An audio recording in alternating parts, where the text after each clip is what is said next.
Bonjour à toutes et à tous, aujourd'hui sur educatif.fr on va travailler les premières formules qu'on a vues sur la fonction exponentielle. Donc l'exercice c'est ici simplifier les écritures écrites ici en appliquant les formules qu'on a déjà vues dans les vidéos précédentes.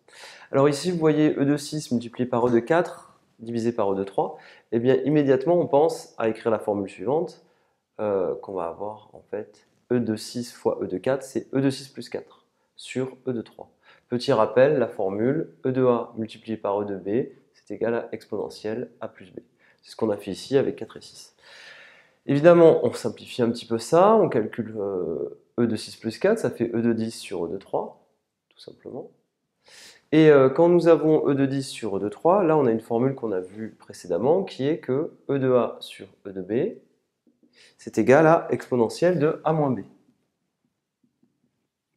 Donc, il va nous rester plus qu'à faire le calcul e de 10 sur e de 3. On aura juste à calculer ceci et à dire que c'est égal à, tout simplement, exponentielle de 10 moins 3, c'est-à-dire exponentielle de 7. Voilà pour la première simplification. On va faire la même chose pour la deuxième, écrite ici. Alors, exponentielle de 8 multiplié par exponentielle de moins 3, on va appliquer la même formule. On va dire que c'est exponentielle de 8 plus moins 3. On ira un peu plus vite. Et au dénominateur, exponentielle de 5 au carré, c'est en réalité exponentielle de 5 fois 2. Donc exponentielle de 10. Donc au dénominateur, on écrira exponentielle de 10.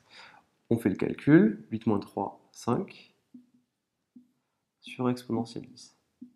À ce stade-là, qu'est-ce qu'il faut faire? Bien, on va utiliser la même formule qu'on a vue ici. Exponentielle de 5 sur exponentielle de 10, c'est égal à exponentielle de 5 moins 10, c'est-à-dire exponentielle de moins 5.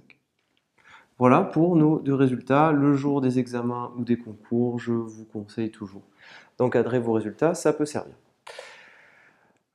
Voilà, je vous remercie d'avoir regardé cette première vidéo sur educatif.fr. Je vais en faire une deuxième pour un calcul un peu plus évolué et à très bientôt.